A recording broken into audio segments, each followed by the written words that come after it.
Hi everyone, welcome back to my channel, and if you're new here, welcome to my channel. First and foremost, I just want to apologize for my voice.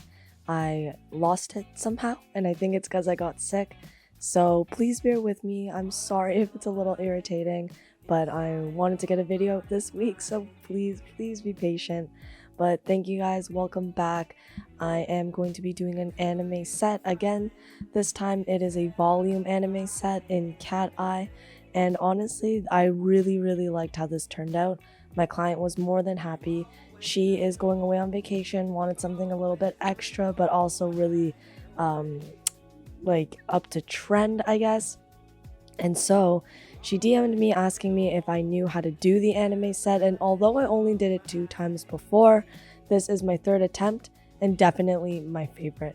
The way that the spikes really showed through, it is a different mapping style. So instead of going up a spike and then down a spike in terms of millimeter and length, I kind of just increased it because she really wanted the cat eye style. I actually created this set using an Inspo photo that she sent me. So I think at the end it did turn out quite similar to the picture she sent me through the DMs. So it's not the typical anime set that I would have tried to do when I'm doing it according to how I view the anime set, but it still turned out very spiky, and those spikes really gave that anime type of style. It does really remind me of the strip lash look, in all honesty. I guess the only difference is that I tried to make the spikes a lot more prominent than I would with the strip lash look, and I really focused on like a wispy base. So for a strip lash look, I usually make fans and create like a fluffy base. This set is considered all spikes. I didn't use any fans, but she had a lot of lashes, so that's why it looks so dense. So basically what I did is I did the cat eye mapping style, meaning that the shortest length is in the inner corner, and then we're going to gradually increase to the outer corner, obviously. The base is C curl, and then it's D curl on top.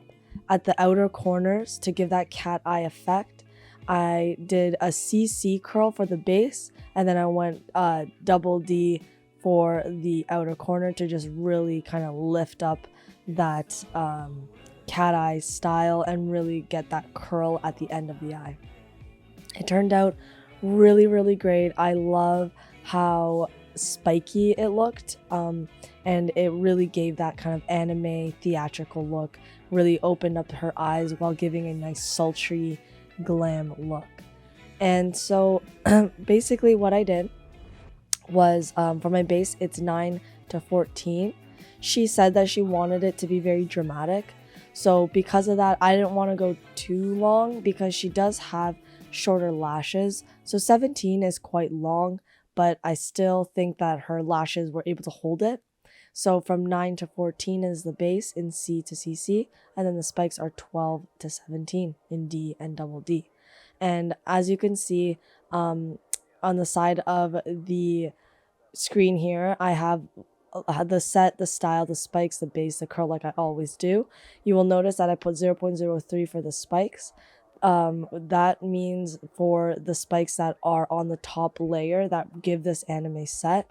The base is still spikes, but they're 0.05, so I don't use as many, and it kind of allows those top spikes to pop up more because it's not as dense. 0.03 I decided to use for the spikes because I can add more, I guess like grab more hairs, making it look denser without damaging her natural lash. I put 3 spikes on each each grouping of the spikes. So let's say, for example, in the inner corner, I started off with 12 millimeters for that first spike in the inner corner of the eye. Well, I put 3 spikes and tried to layer and directionally place them so that they make one large dense spike. So if someone has a lot of lash layers, this is a perfect way to practice the layering method. For me, what I did was I would put it on the first and the second, and if there was a third base, because some of her lashes were a little bit sparse on the bottom base, so I didn't always have a third layer to work with. So if I did, I would just put the spike on that bottom base, and then you have 3 layers of spikes. But if I didn't have that extra layer, I would just use the neighboring lash and directionally place the spike so that it's leaning in towards the other spikes, thus creating one large dense spike. This will really help you get those prominent spikes, because that is what makes these types of sets pop, and it's the kind of set that they are looking for. Because it is really easy for these spikes to get lost in the base, and that's why it's important to make sure that you're lashing in layers when creating any sets that are an anime set or a strip lash look. I've mentioned this in my other videos, but basically the base acts like a shelf for the top spikes, and you can always like kind of make them pop even more by using your tweezers and like pulling those top spikes up a bit after you get the base in. This way you can see that it sits up, and it's a lot easier to see. I am so sorry for my voice, guys. This is crazy. I feel like I'm losing it every day more and more, but thank you for bearing with me. Another tip is I had to make sure that my humidifier was a little bit closer to me. I wanted this because I wanted my glue to cure fast enough, and in order for the directional placement and the spikes to be in a uniform way that looks neat, I made sure that my glue was drying at a rate that if I were to isolate the neighboring lashes, they wouldn't move or dry in an awkward direction. Because when you're isolating, you're pushing the neighboring lashes away from each other. But if your glue is not dry enough, basically when you isolate, they're leaning and drying to one side, and then they're not going to be uniform in that spike clump, if that makes sense.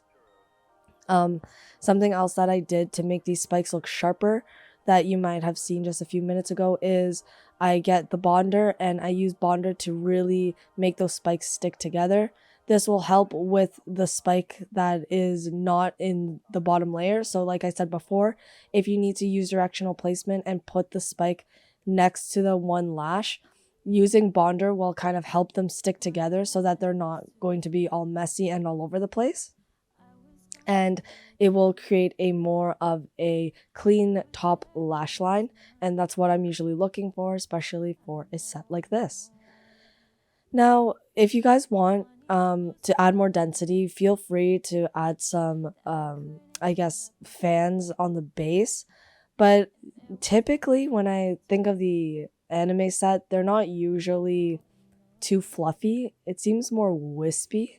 So that's why I use spikes. But again, like, to your own discretion, you know, it is very different, I guess, just in general. It's just a look that you might want to add a little bit more texture. That was just from my first inspo of the first anime set I've ever seen. So I guess through like sets, people change the way that they are. They change the set's like look, because like from the first anime set inspo that I saw on Instagram to the one that this girl sent me, they look completely different. So again, just listen to your client and what they want, and then that way you can kind of alter it to what you want and what the client wants.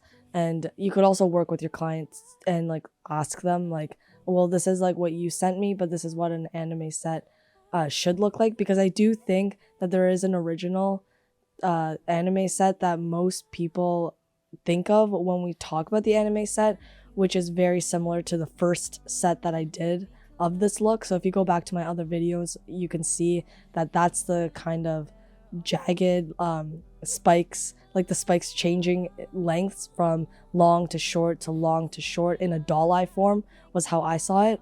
But then she sent me this totally different anime set, and I was like, oh, I didn't even know this existed. So again, it's all about just like continuously learning and just seeing like what your client wants, and then also working with them to be like, okay, are you sure like this is what you want, because this is what I know.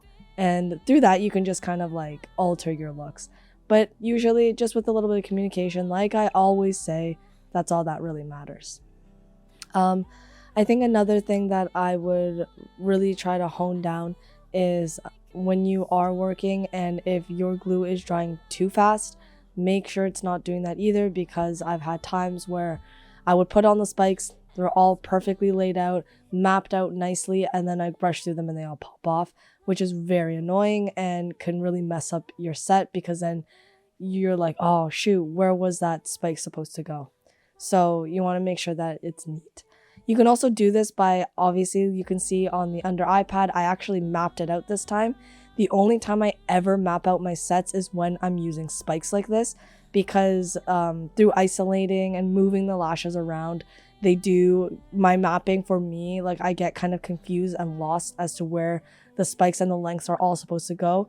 So doing this allows me to have a good symmetrical reflection for both eyes, because the one thing I was very proud of the set was the fact that the symmetry was on point at the very end.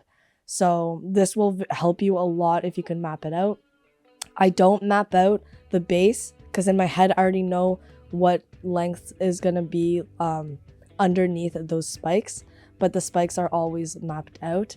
Transitioning between the first spike and the second spike, so let's say you're going 12 and then the next spike is 13 millimeters, you want to transition the base between the 12 and the 13. So 9 is below 12, and then halfway through 13 and 12 and 13, I start to transition the millimeter for the base. So instead of 9, okay, now I'm going up to 10, and then by the time that you're halfway through 12 and 13 and you get to the 13th spike, your 10 base is already there. So therefore you can have like an even amount of growth from the first base to the second base, and then the first spike to the second spike. And I hope that makes sense. If you have questions about that, please just leave a comment and I can clarify a little bit better. But yeah, that's basically it. Those are just some of the tips that I wanted to share with you guys with this particular set. As you can see, I'm kind of like always using my mirror to really look at which way the spikes are going. So yeah, that's basically it. I hope you guys like this video. I post every Sunday around 6:15. Thank you guys so much for tuning in. If you have any questions, please leave a comment in the comment section down below, and I will see you guys next week. Please give this a thumbs up if you found it helpful in any way. All right guys, bye.